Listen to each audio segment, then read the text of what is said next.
چاہیے سر؟ بہت شکریہ آپ کا. یہ توقعات ایک الگ بات ہے، حکومت کیا سوچ رہی ہے یہ بالکل ایک الگ بات ہے. میں تو آپ کو ایک بنیادی نقطہ اٹھانا چاہتا ہوں. جی جی. 1988 سے آئی ایم ایف کا اسٹرکچرل پروگرام شروع ہوا. ہم 16 پروگرام آئی ایم ایف کر چکے ہیں 1988 سے اب تک. ہمیشہ ایک اگلے پروگرام کی ضرورت پڑتی ہے. وہ اس بات کا ثبوت ہے کہ آئی ایم ایف کی وہ تمام جتنے بھی پروگرام ہوتے ہیں وہ ناکام ہیں. وہ ناکام اس لیے کہ جو بھی حکومتیں ماضی میں رہی ہیں وفاق پر صوبے میں اور موجودہ حکومت، ان سب میں آئی ایم ایف میں ایک اتفاق کے رائے ہیں.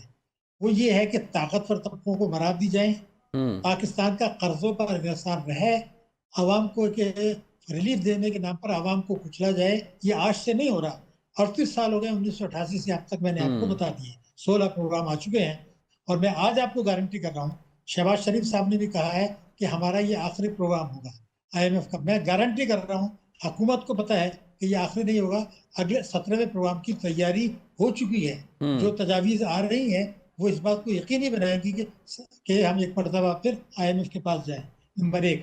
دوسرا یہ تھا کہ بنیادی بات یہ تھی کہ ہم یہ دیکھیں کہ بڑا اہم بات یہ ہے کہ 26ویں ترمیم آئی تھی، اس میں یہ کہا گیا تھا کہ 2027 تک معیشت سے سود کا خاتمہ کر دیا جائے گا. ہمارے علماء حضرات، مفتی پارلیمنٹ، سب نے مبارک سلامت کی. میں ایک واحد آدمی تھا پاکستان کا جس نے کتاب لکھی ہے اسلامی بینکاری کے نام پر، اور اس میں نے یہ کہا ہے کہ میں گارنٹی کر رہا ہوں کہ سود ختم نہیں ہوگا 2027 تک. وہ تو کیا 2050 تک بھی ختم نہیں ہوگا. یہ سب کہنے کی باتیں ہیں. جی جی. یہ باتیں تو ہم سن رہے ہیں 1992 سے. اس کا مطلب یہ ہے کہ آپ خود دیکھ لیں، اسٹیٹ بینک کی مانیٹری پالیسی آپ کے سامنے ہے، سوائے سرے سود کے اور اس میں ہے کیا. تیسری بات یہ تھی کہ آپ ہمیشہ یہ کیوں کہتے ہیں کہ بھئی آئی ایم ایف کی شرط یہ ہوگی کہ بھئی آپ ڈیفالٹ نہ کریں اور طاقتور طبقوں کو مراد دے جائیں. کیا کسی بجٹ میں یا آنے والے بجٹ میں یہ ہوگا کہ 11 کروڑ آدمی جو غربت کی لکیر سے نیچے ہیں ان کا کیا ہوگا؟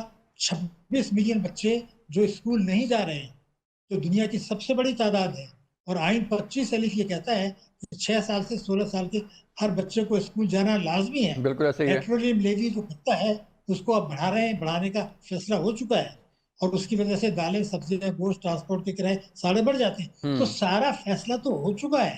میں تو یہ پوچھنا چاہتا ہوں کہ اگر آپ ٹیکسوں کا ہدف حاصل نہیں کر رہے یا بڑھا نہیں رہے، اور شہباز شریف صاحب یہ فرما چکے ہیں کہ 15,000 ارب روپیہ کم وصول ہو رہا ہے، تو اگر کم وصول کریں، اگر وصول کرنے کا ارادہ نہیں ہے تو پھر ریلیف کی کیا بات کر رہے ہیں؟ کہاں سے دیں گے؟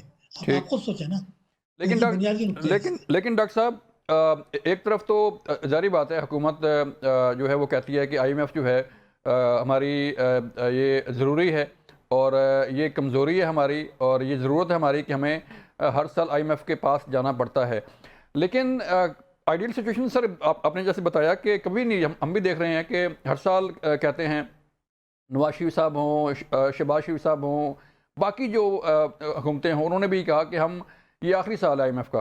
لیکن کیا وجہ ہے سر کہ کیوں ہم اپنے پاؤں پہ نہیں کھڑا ہو پاتے، یا ہماری پالیسیز ایسی ہیں کہ ہمیں ہر سال جو ہے وہ آئی ایم ایف کا ڈور ناک کرنا پڑتا ہے سر؟ بڑا اہم نقطہ آپ نے اٹھایا. دیکھیے بات یہ ہے، اگر آئی ایم ایف سے پروگرام سے آپ کو چھٹکارا حاصل کرنا ہے تو پہلے آپ کو اپنی ٹیکسوں کی وصولی بڑھانی پڑے گی، عوام پر بوجھ ڈالے بغیر. یہ جو ٹیکسوں کی چوری ہو رہی ہے 1000 ارب روپے کی کیا نہیں دے رہے، وہ وصول کرنا ہوگا. اس کے لیے پارلیمنٹ تیار نہیں ہے، اس کے لیے صوبائی اسمبلیاں تیار نہیں ہے. نمبر 1. بالکل. تو جب تک قانون سازی نہیں ہوگی وہ کیسے ہو جائے گا؟ نمبر 2. جب آپ کے پاس پیسے ہی نہیں ہوں گے تو آپ بچوں کو داخلہ کیسے دیں گے، اسکول کو کیسے کریں گے؟ اس کا مطلب یہ ہے کہ آئی ایم ایف کی شرائط کی آڑ میں آپ ٹیکسوں کا بوجھ عوام پہ ڈالتے ہیں، تعلیم کا بجٹ کم کرتے ہیں، صحت کا بجٹ کم کرتے ہیں. پیٹرولیم لیوی جو کچھ سال پہلے 5 روپے لیٹر ہوا کرتی تھی اب 114 روپے ہو گئی. اگر میں آپ کو بتاؤں کہ 2022 میں پورے ایک سال میں 127 ارب روپے اکٹھے ہوئے تھے پیٹرولیم لیوی، جسے میں بھتہ کہتا ہوں. اس سال 1468 ارب روپے کے ہو رہے ہیں، یعنی 340 ارب روپے آپ کے بڑھ گئے ایک سال میں، اور اگلے سال پھر 300 ارب بڑھا رہے ہیں.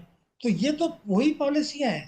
امریکہ بھی یہ چاہتا ہے کہ آئی ایم ایف کے پروگرام میں رہیں، حکومتیں بھی یہ چاہتی ہیں، ادارے بھی یہی چاہتے ہیں، سپریم کورٹ بھی یہی چاہتی ہے، ایف بی آر بھی یہی چاہتا ہے، اسٹیٹ بینک بھی یہی چاہتا ہے، نیپرا بھی یہی چاہتا ہے، تاجر برادری بھی یہ چاہتی ہے، علماء مفتی بھی یہ چاہتے ہیں، federation of chamber of commerce بھی یہ چاہتے ہیں. سب چاہتے ہیں سوائے عوام کے کہ پاکستان IMF کے پروگرام میں سے باہر آئے، لیکن جن کے ہاتھ میں فیصلے ہیں وہ تیار نہیں ہیں، نہ آئندہ ہوں گے.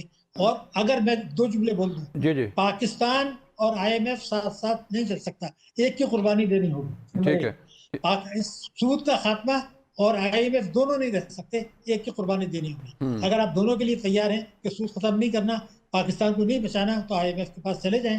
اب IMF کے پاس جائیں گے وہ اقتصادی خودکشی ہوگی، کیونکہ اب دنیا بدل چکی ہے. آپ نے دیکھا بھارت